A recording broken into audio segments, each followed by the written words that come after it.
So section 173 BNSS को हम लोगों ने थॉरली कवर कर लिया। अब चलिए हम लोग करते हैं back year paper solve. Back year paper में क्वेश्चन सेक्शन 154 CRPC पे बने होंगे, बट पैटर्न समझने के लिए हम लोग रेफर कर सकते हैं। तो पहला क्वेश्चन क्या बन रहा है FIR पे? FIR under section 154 CRPC is not an encyclopedia. Explain with the help of case law. इस क्वेश्चन को हम लोग कैसे अटेम्प्ट करेंगे? क्वेश्चन क्या कह रहा है? The FIR under section 154 CRPC is not an encyclopedia. Yes, of course, it is settled law that FIR is not an encyclopedia of fact. It is well settled now. However, FIR is a vital document. However, FIR is the sole basis of the prosecution story. It is the FIR which culminates into the charge sheet. Ultimately क्या होता है? FIR के basis पे investigation होता है, investigation के basis पे chargesheet file होती है, जिसपे कोर्ट कॉग्निजेंस लेके ट्रायल स्टार्ट करती है। So it is the sole basis of prosecution story, but at the same time it is settled law that FIR is not an encyclopaedia of fact. It is not necessary to mention in the FIR who was the victim, who was or were the assailant or assailants, how the occurrence took place.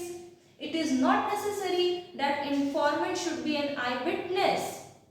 तो अगर informant eyewitness नहीं होगा तो संभव है कि assailant का नाम, victim का नाम, how the occurrence took place, where the occurrence took place, the parts played by the accused persons were not mentioned in the FIR. तो क्या ट्रायल के टाइम पे इस पे इफेक्ट आएगा, एडवर्स इफेक्ट पड़ेगा प्रोसिक्यूशन स्टोरी पे? नहीं, because FIR is not an encyclopaedia of fact. अगर चीजें मिसिंग है, अगर कुछ फैक्ट्स मिसिंग है FIR में, तो उसका हर केस में प्रोसिक्यूशन स्टोरी पे एडवर्स इफेक्ट नहीं पड़ेगा, क्योंकि अल्टीमेटली क्या होता है? Entire factual matrix of the case court consider करती है। सिर्फ एक FIR के बेसिस पे, सिर्फ एक विटनेस के एग्जामिनेशन के बेसिस पे पूरा केस का फेट डिसाइड नहीं होता है। So FIR need not to be an encyclopaedia of fact. It is not meant to be a chronicle of each and every detail of the event which took place. It is not necessary that FIR should catalog all the minor and graphic details of the event. ये हो गया हमारा introduction part, हम इसको ऐसे लिखेंगे। फिर since आगे लिखा हुआ है explain with the help of case law, हम कुछ केसेस का रेफरेंस दे देंगे, इलस्ट्रेशंस की तरह एक्सप्लेन कर देंगे। जैसे अगर हम डॉरी डेथ के केस का एग्जांपल ले रहे हैं, कोई एक फादर है, वो अपनी बेटी के डेथ का जो इंसिडेंट हुआ है उसको जाता है FIR की तरह रजिस्टर कराने। जाके वो स्टोरी नरेट करता है पुलिस स्टेशन में कि मेरी बेटी की शादी अभी 6 हफ्ते पहले हुई है और अननेचुरल सिचुएशन में, सर्कमस्टांसेस में उसका डेथ हुआ है, बर्न इंजरी है जो कि नेचुरल नहीं है, एंड डॉरी की डिमांड होती थी, क्रुएल्टी होती थी उसके साथ। उसके सारे जो भी इंसिडेंट थे, जो भी इवेंट्स थे, जो भी उसकी बेटी ने उसे बताया था, वो सब वो नरेट करता है पुलिस स्टेशन में। बस एग्जैक्ट डिमांड क्या थी डॉरी की, एग्जैक्ट अमाउंट क्या था, एग्जैक्ट चीजें क्या थी जो उसने डॉरी के नाम पे दिया, वो मेंशन कराना भूल गया FIR में। तो जब उनका एग्जामिनेशन इन चीफ हो रहा था, जब वो एक प्रोसिक्यूशन विटनेस की तरह कोर्ट में अपीयर हुए ट्रायल के टाइम में, तो क्वेश्चन ये उठा कि आपने FIR में डॉरी डिमांड का एग्जैक्ट अमाउंट नहीं मेंशन किया है। तो कोर्ट ने क्या होल्ड किया कि FIR इंसाइक्लोपीडिया ऑफ फैक्ट्स नहीं है।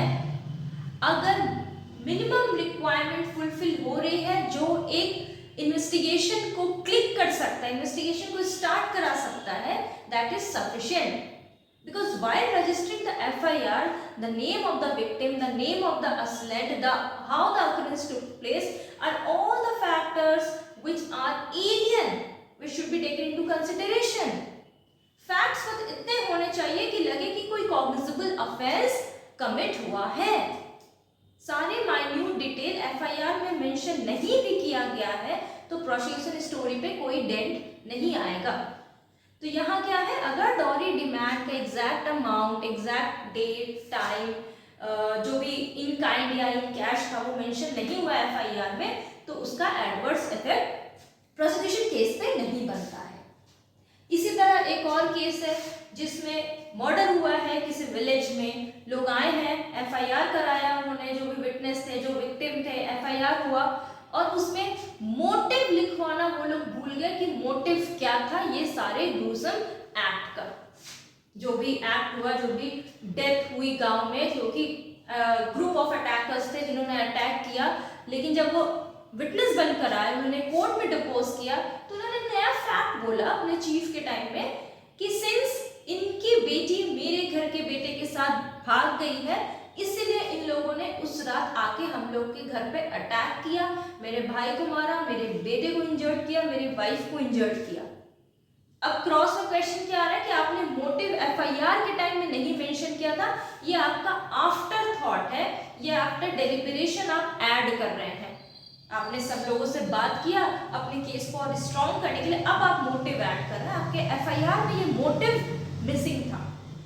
सो अगर पूरे फैक्ट्स एफआईआर में आए हैं, जिस रात मर्डर हुआ, जिस रात इतने सारे डेथ हुए उनके घर में और वो पड़ोसी ही थे जिनका आइडेंटिफिकेशन को लेके कोई क्वेश्चन नहीं उठ रहा है कि उनका आइडेंटिफाई कैसे किया गया है और आई विटनेसेस भी थे वहां पे, तो सिर्फ एक पॉइंट कि एफआईआर में मोटिव नहीं लिखा हुआ है ये डेंट नहीं क्रिएट कर रहा है। ठीक है, तो ऐसे बहुत सारे केसेस हैं जो हमने आपको क्लास में बताए भी हैं कि एफआईआर का इंसाइक्लोपीडिया होना जरूरी नहीं है। अगर कुछ फैक्ट मिसिंग है एफआईआर में जो बाद में ट्रायल के टाइम में कोर्ट के सामने आ रहे हैं, तो उस फैक्ट को भी कोर्ट कंसीडर करती है। तो ये हमारा पहला क्वेश्चन हो गया जिसको हम इस तरीके से इसका आंसर लिखेंगे।